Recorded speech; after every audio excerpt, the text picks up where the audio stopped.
वो बहुत शर्मिंदा था। उसको समझ नहीं आ रहा था कि क्या करे। इतना सख्त गुनाहगार हो गया था वो। उफ, इस कदर गिर गया। वो अपने रब को क्या जवाब देगा। गुनाह उसको बेचैन कर रहा था। गांव से रवाना होते हुए माँ ने कहा भी था कि हसन आंख नीची रखना, और उसने अमल भी किया इस बात पर हमेशा। गांव की याद आते ही उसे माँ की याद आ गई और वो फूट फूट कर रोने लगा। सिसकियां कमरे के सन्नाटे को तोड़ने लगी। वो चंद साल पीछे की तरफ लौट गया। हसन, हसन, तेरा रिजल्ट आया है बेटा। माँ तेज तेज चलती हुई उसकी तरफ आई। वो भी उठकर दौड़ा गली की तरफ, जहां शीदा उसे आवाज लगाकर बता रहा था। ओए इधर आ शीदे, वो चीखा। शीदे के हाथ में मोबाइल था। वो उसे दिखाने लगा और उसने धड़कते दिल के साथ अपना रोल नंबर डाला, मगर रिजल्ट सामने नहीं आया। वो एकदम ही मायूस हो गया। दरवाजे पर खड़ी माँ भी बुझ गई।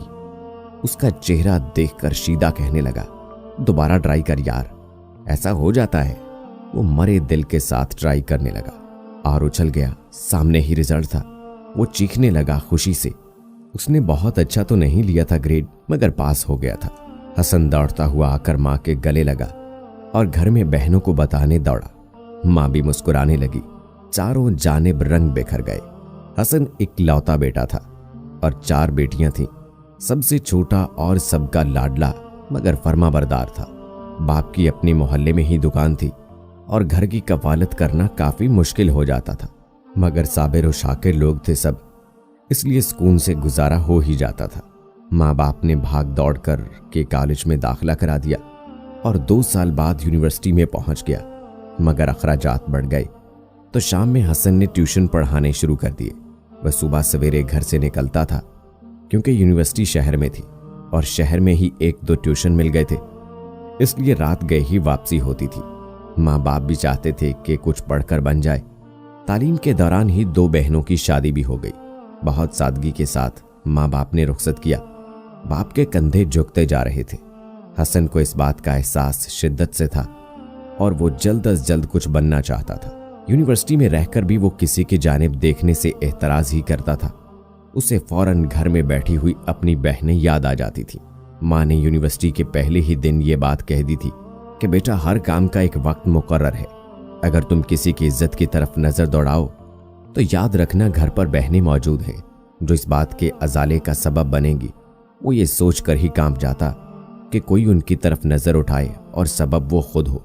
यूनिवर्सिटी के आखिरी दिनों में ही इसके दोस्त ने उसकी जॉब का बंदोबस्त कर दिया, मगर उसे अब शहर में ही रहना था, क्योंकि जॉब रात की मिली थी। शुरू में माँ बहुत परेशान रही, मगर फिर सब मामूल पर आ गया। हफ्ते की रात वो घर दौड़ जाता। घर जैसा सुकून कहीं नहीं मिलता है। माँ अपनी गोद में सर रख लेती और सहलाती रहती। बहनें आगे पीछे दौड़ती फिरती। उनका भाई एक दिन के लिए ही तो घर रहता था, मगर अब्बा उसे सवेरे ही जगाकर नमाज के लिए ले जाते और रास्ते भर बातें करते। वो जानता था कि वो भी तरस जाते हैं उससे बात करने के लिए। वो दिल ही दिल में सोचता, जल्द ही इन सबको शहर बुला लेगा। इसकी जॉब को 3 साल होने वाले थे और दोनों बहनें अपने घर की हो चुकी थीं। माँ उसके लिए लड़की देख रही थी। बहनें 1000 बार उससे पूछ चुकी थीं कि तुमको कोई पसंद हो तो बता दो, मगर वो कैसे उनको बताता कि बहनों की मोहब्बत की वजह से ही कभी वो नहीं भटका और आज अपने आप में और माँ बाप के सामने सुरखरुख है। वो हड़बड़ा कर उठा। सुबह हो रही थी। आंखें सूज गई थीं। जॉब पर जाने का दिल नहीं था। उसने मुंह धोया और कुछ खाए पिए बगैर ही लेट गया। सुबह की नमाज भी नहीं पढ़ी थी, मगर दिल नहीं चाहा कि नमाज पढ़े। वो शर्मिंदा था रब के सामने खड़े होने से। क्या करे उसके समझ नहीं आ रहा था। उसका सर फटने लगा था। अभी थोड़े दिन पहले ही तो शीदे से कह रहा था कि आज तक उसने कोई ऐसा गुनाह नहीं किया किसी लड़की के साथ, और दिल में मगरूर हो रहा था। शीदा भी इसकी तरफ तौसीफी नजरों से देखने लगा, मगर गुरूर का सर नीचा होता है और वो भी इस कदर गिर गया। वो ये सोचकर ही उसे अपने आप बहुत छोटा लगने लगा। उस शहर में जिनके घर में रह रहा था उनकी एक ही बेटी थी और वो भी पागल। माँ बाप घर में बंद करके रखते थे। उसको कादर साहब ने 2 साल पहले ही अपने घर किराएदार रखा था और अब तो बहुत एतबार भी करने लगे थे। हसन उठकर टहलने लगा, फिर कुछ सोचकर बैग बनाने लगा और गांव के लिए निकल गया। घर पर सब लोगों ने गर्मजोशी से खैर मकदम किया। बहनें भी आते जाते हंस रही थीं। माँ पास आकर बैठी और कहने लगी कि उन्होंने एक लड़की देखी है, मोहल्ले में नए लोग आए हैं और वो उनकी बेटी है। बहुत खूबसूरत और सुलझी हुई, सबको ही बहुत पसंद आ गई है। हसन वैसे ही उलझा हुआ था, उसने भी फौरन हाँ कह दी। माँ उसका रिश्ता पहले ही डाल आई थी, बस मुंह मीठा हुआ और तारीख रख दी गई। ये सब बहुत आनन फानन हुआ और महीने भर में ही शादी रख दी गई। उसका ध्यान भी शादी में लग गया। शहर आकर उसने घर बदलने के लिए कोशिश शुरू कर दी। वो कादिर साहब से आंख नहीं मिला पा रहा था। जब भी उनकी तरफ देखता तो उसे बुरी तरह सोचें घेर लेती थी। इरम पर नजर पड़ जाती तो शर्मिंदा हो जाता, एकदम सब याद आ जाता, मगर सर झटक देता। इरम बेचारी क्या किसी को कुछ बताती, वो तो पगली ठहरी। मगर खुदा अपने हर बंदे से मोहब्बत करता है, हर बात का कुछ सबब होता है। कादिर और उसकी बीवी अपनी बेटी के लिए वैसे ही परेशान रहते थे कि इरम का क्या होगा। उनके मरने के बाद वो बेचारे नहीं जानते थे कि जिसकी वो हिफाजत कर रही हैं वो लुट चुकी है। वो एक अजीब सा दिन था, हर तरफ वीरानी का डेरा था। अभी अभी हसन बाहर से घर की तलाश के बाद थका हारा लौटा था। उसकी शादी को 3 महीने हो गए थे और वो अपनी बीवी को जल्द अज जल्द बुलाना चाहता था और घर भी बदलना चाहता था। अचानक मालिक मकान कादिर साहब बदहवास से दौड़ते हुए आए और कहने लगे कि हसन, इरम बेहोश हो गई है, उसे हॉस्पिटल लेकर जाना है, प्लीज मेरी मदद करो, एम्बुलेंस बुलाओ और साथ चले चलो।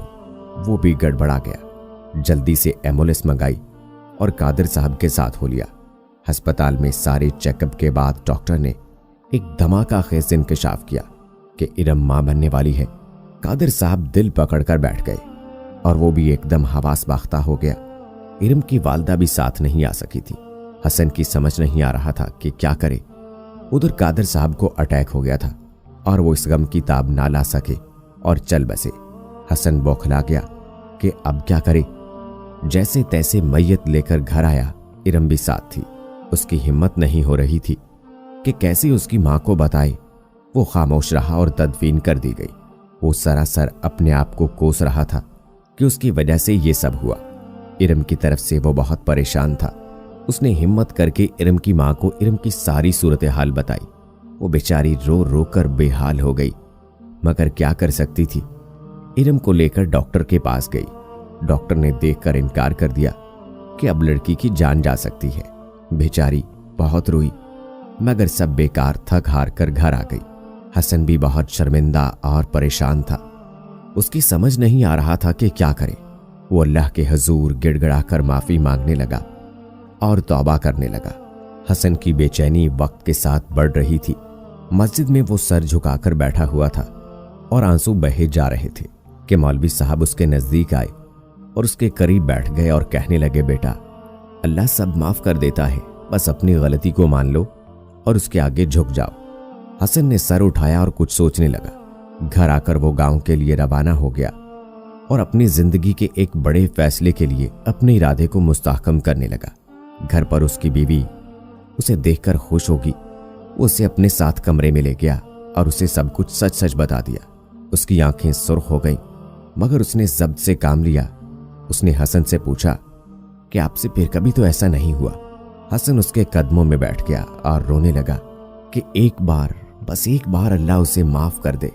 हसन ने अपनी बीवी से कहा कि सीमा, मैं इरम को अपनाना चाहता हूँ, उससे शादी करना चाहता हूँ। अपने गुनाह पर बहुत शर्मिंदा हूँ और यही अजाला है कि मैं सारी जिंदगी इरम की देखभाल करूँ। सीमा ने सोचा कि हसन दूसरी शादी का हक रखते हुए भी मुझसे पूछ रहा है और वो एक दीनदार लड़की थी और जानती थी कि ये भी एक हक है उसके शौहर का, और अगर वो इसमें रुकावट बनेगी तो क़यामत के दिन गासिब यानी हक गस्ब करने वालों में शुमार होगी और इसका शौहर अपने गुनाह का बोझ लिए हुए ही दुनिया से जाएगा। और हो सकता है कि वो हसन को रोक ले, मगर इसकी अपनी जिंदगी इस गुनाह के बोझ की वजह से किस तकलीफ का शिकार हो जाए। सीमा ने आगे बढ़कर अपने शौहर को सहारा देकर उठाया और कहने लगी, हसन, हम दोनों मिलकर इरम को संभालेंगे, आप फिक्र ना करें। और अल्लाह ने हर गुनाह की माफी रखी है सिवाय शिर्क के। आप दिल से नादिम हैं और अल्लाह बड़ा गफूर रहीम है। हसन सरशार सा सीमा को देखने लगा। उसे यकीन हो चला कि अल्लाह ने उसे माफ कर दिया।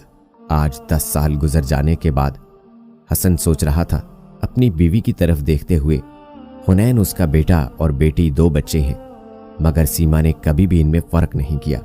इरम डिलीवरी के दरमियान ही फौत हो गई और एक बेटा उसे दे गई, और इसकी बीवी सीमा की समझदारी और दीनदारी ने उसको बचा लिया, मगर वो मरते दम तक अपने गुनाह की तौबा करता रहेगा इंशाअल्लाह।